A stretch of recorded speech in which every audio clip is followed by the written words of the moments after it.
A gente está aqui diretamente da Intermodal e agora eu vou conversar com o Marcos Voller, que é VP de navegação da Login. Marcos, primeiramente eu queria te agradecer pela presença aqui no nosso espaço Mundo Logística. Eu que agradeço, Christian, pelo convite. Espero poder contribuir.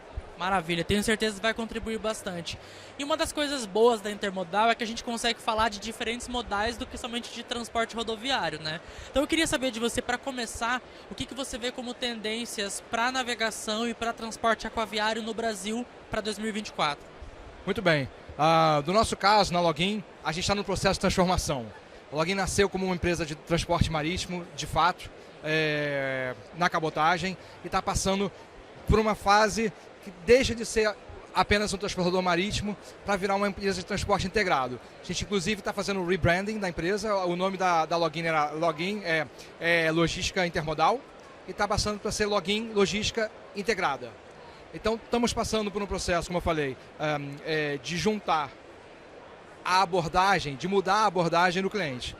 Quando a gente olhava o cliente apenas num transporte de A para B, hoje a gente tem que entender o inbound, o outbound, a armazenagem, o fracionado e entregar para o cliente algo que atenda ele, não só, como eu falei, no transporte, mas toda a fase da logística que ele precisa. Independente se é um aéreo, se é um rodoviário, se vai ser de cabotagem, se é uma carga cheia, se é uma carga fracionada. Então a gente está nesse processo de transformação. Então, na nossa visão, a tendência é as empresas deixarem de prover só um modal de transporte simples para serem de fato integradores e entregarem para o mercado uma solução que traga um pouco mais valor do que meramente tirar a carga do ponto A para o ponto B. Então é para lá que a gente está caminhando, é para lá que a gente acredita que o mercado caminha junto também.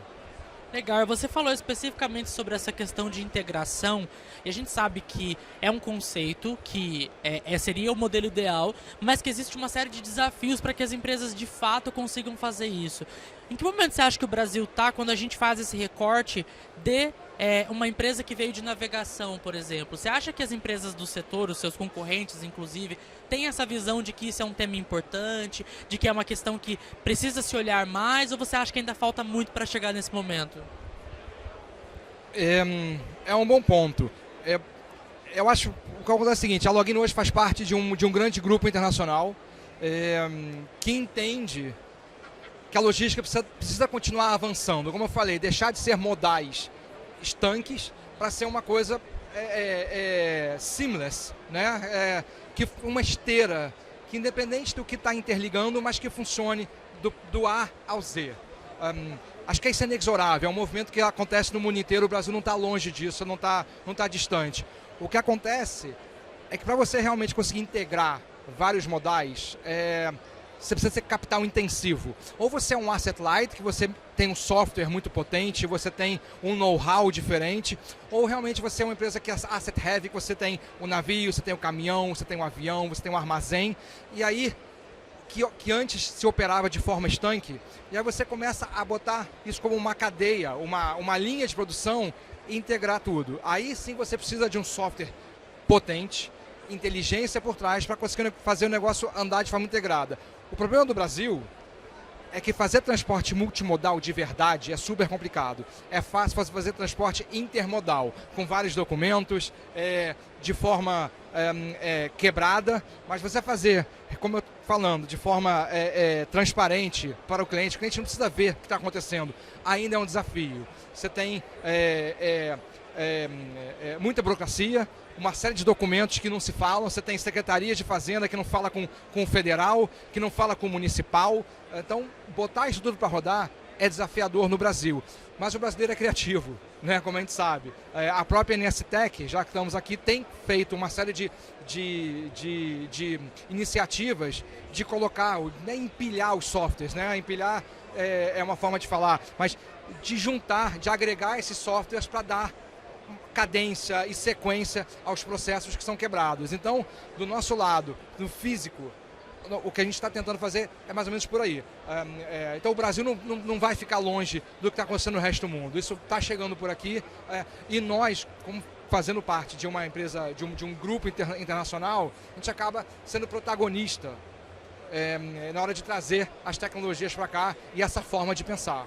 Então vai chegar por aqui, está chegando. Bacana. E quando você fala, né, dessa questão de integração e dos desafios e tudo mais, citando inclusive questões de legislação e como isso às vezes não conversa, você acha que de fato uma questão como a BR do Mar, né, que está aí agora, tá acontecendo, você acha que iniciativas como essa fazem o processo se tornar menos burocrático e isso contribui para essa integração? Cara, a BR do Mar, lamentavelmente, ela não endereça a questão da burocracia, tá? O que a BR do Mar fez foi facilitar trazer mais navios, mais tonelagem ou mais capacidade para o mercado brasileiro. Então isso a BR do Mar brilhou e funcionou. No entanto, a questão de combater custos em terra, porque precisa ser dito o seguinte, a navegação brasileira era super competitiva quando comparado com o resto do mundo. A gente opera navio aqui no Brasil de forma tão eficiente como opera um navio em qualquer outro canto do mundo. O que onera é a questão da tripulação brasileira. Por exemplo, aqui eu tenho a tripulação é CLT. Para cada tripulante que eu tenho no navio, eu tenho um em terra. Então um navio que utiliza, dependendo do grau de automação do navio, de 19 a 21 tripulantes, eu tenho em média 20 tripulantes por navio trabalhando e outros 20 em casa.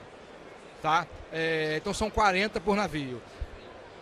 Com o regime CLT integral, ainda tem uma série de adicionais. Quando você pega um navio internacional, a tripulação tem um contrato. Então eu tenho um contrato de 6 meses, eu cumpro meus 6 meses a bordo, acabou o contrato, eu vou para casa, ou eu renovo um contrato com uma outra empresa. Então é como se fosse freelancer. Isso, por si só, faz com que o custo da tripulação internacional seja muito mais baixo que a brasileira. Então se tem um ponto complicado aqui no Brasil, é a tripulação. O segundo ponto é, como eu falei, para você operar um navio, você precisa de anuência de uma série de autoridades. Para a carga entrar e sair do porto, uma carga nacional, ela passa pelos mesmos processos que uma carga internacional. Apesar de ser uma carga que nunca deixou o país. Ela não é uma carga internacional, não passou por um processo de alfandegamento. Porém, como o porto é uma área primária, ela passa pelo mesmo processo, mesma fiscalização, uma série de documentos. Então, tem um monte de burocracia atrelada à questão do transporte por navio que a BR do Mar não endereçou. Então a gente continua padecendo das mesmas situações. Outro ponto, a gente tem questão de infraestrutura. Você vê, a gente teve esse ano a questão da seca em Manaus, que foi super grave para o setor. O tráfego de navios de e para Manaus ficou interrompido por 6 semanas. É um assunto que já é de conhecimento há muito tempo do setor e do governo e nada foi feito para dragar ou para melhorar a sinalização ou para atualizar a carta náutica. Então, a BR do Mar foi eficiente num dos problemas que tinha, que era a questão de trazer navio para o Brasil. Mas todo o resto, que é o que realmente causa dificuldade, nada foi endereçado. Então, muito precisaria ser feito, mas não andou, infelizmente. Então, a BR do Mar valeu por algumas coisas, mas por várias outras não avançou. A gente não conseguiu avançar. Justo. E vamos falar de coisa boa agora? Vamos falar das novidades que a Login está trazendo para a Intermodal, porque assim, eu sei que vocês estão trazendo aí coisa para mostrar, coisa que vai ser prioridade para os próximos meses. Eu queria que você falasse um pouquinho disso também. Vamos lá.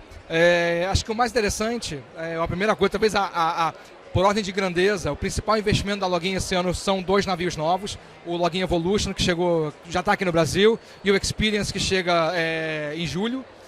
Então são navios de última geração, acabaram de sair de estaleiro. Na verdade, o Experience nem saiu de estaleiro ainda, sai em junho para chegar aqui em julho. Então acho que esse é o principal investimento de mais porte que a empresa trouxe. São navios, como eu falei, aumentam a capacidade e trazem uma eficiência energética super importante. É um navio que consome por tonelada transportada cerca de 25% menos do que a geração anterior. Então tem toda a pegada de sustentabilidade e, de novo, com o que a gente espera de crescimento no mercado. Tá? Esse é um ponto. O segundo ponto que a gente está botando no ar é a nossa calculadora de emissões. É algo que o mercado tem pedido para ter transparência. O próximo passo é a gente começar a emitir certificado, porque tem clientes que usam o certificado para as suas questões de governança. Então, o nosso próximo passo é começar a emitir certificado com verificação internacional. E tem tudo isso que eu te falei, que é a questão da integração. A integração dos modais e olhar para o cliente de uma forma um pouco diferente do que um mero transportador. Então, esses são os grandes focos de atenção para esse ano da nossa empresa. Perfeito, muito obrigado pela participação aqui com a gente. Desejo muito sucesso para vocês aqui na Para feira. vocês também. A Intermodal eu entendo que é uma oportunidade muito importante de fazer essas conexões e de mostrar novidade mesmo. Então acho que vocês estão trazendo coisas aí relevantes para o mercado. Desejo muito sucesso. Obrigado, Christian. Sucesso para vocês também. Maravilha. Pessoal, a gente está aqui diretamente da Intermodal mostrando tudo que é relevante para você que está ligado na Mundo Logística.